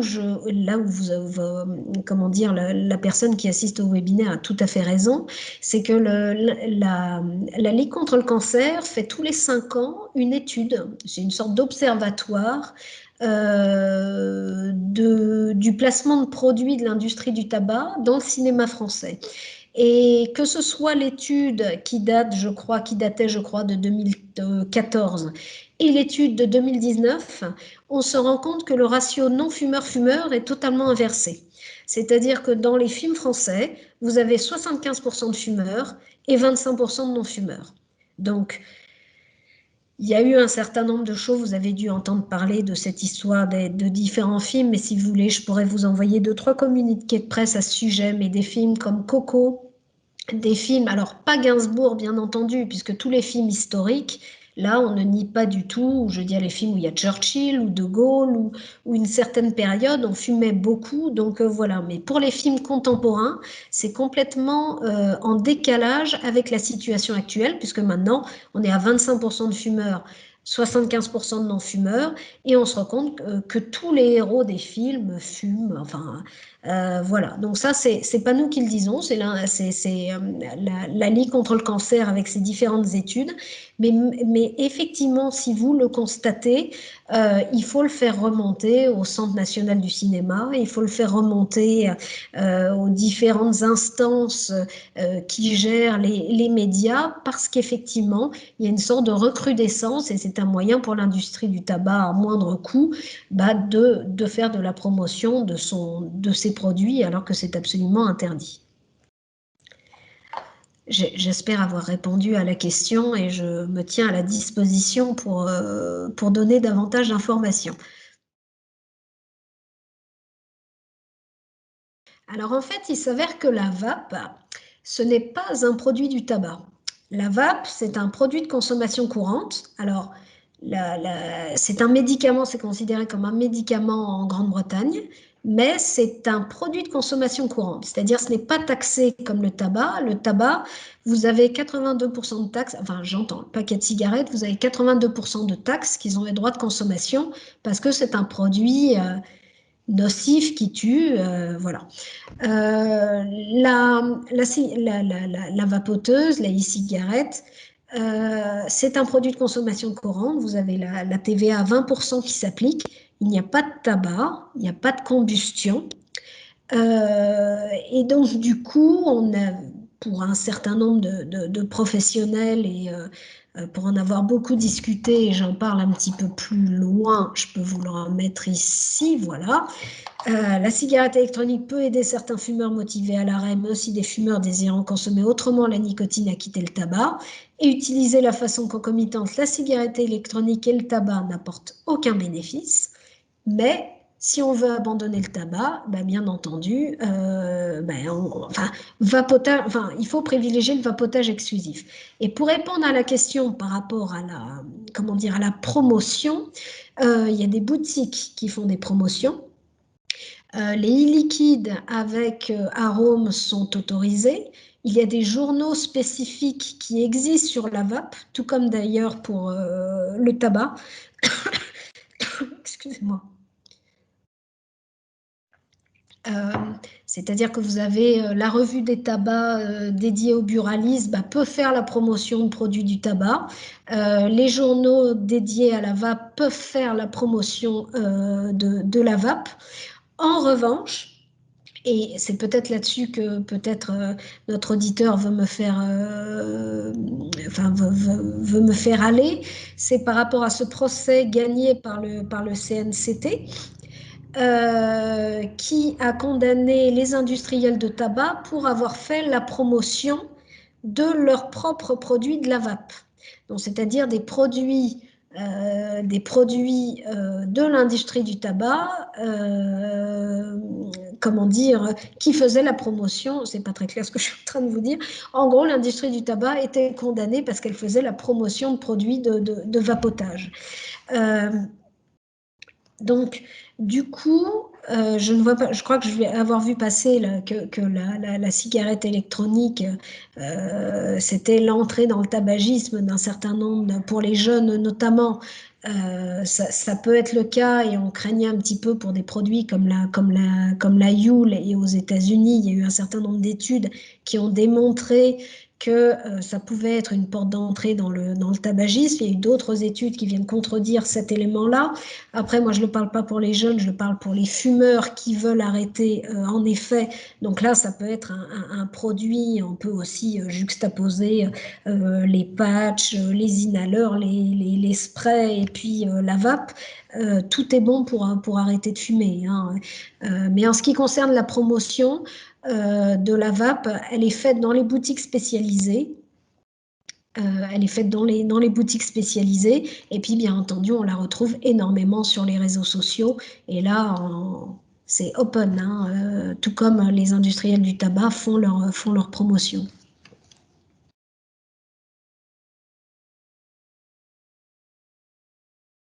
Alors en fait ils sont très très en avance.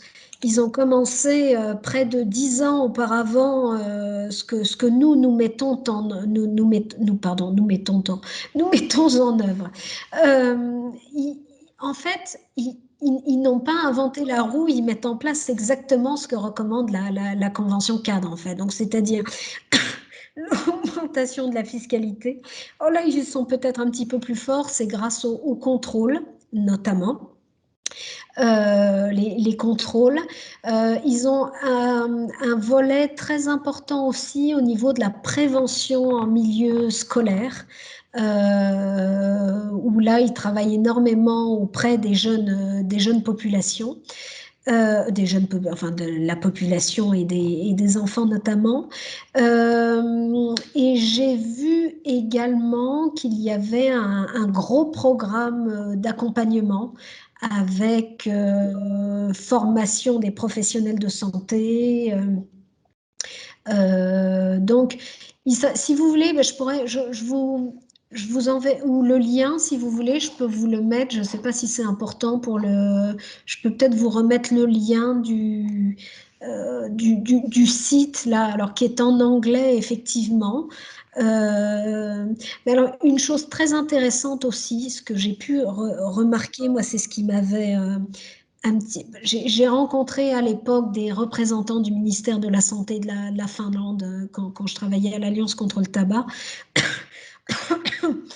Et ce qui m'avait particulièrement intéressée, c'était la très très bonne relation, enfin relation, je dirais même peut-être connivence ou l'interaction presque qu'il y avait entre la société civile et les institutions. C'est-à-dire en France, on a je pense que c'est, voilà, de par notre fonctionnement, il y a souvent une barrière entre les institutions et la société civile. Et là, il y avait vraiment un dialogue très clair, une sorte de...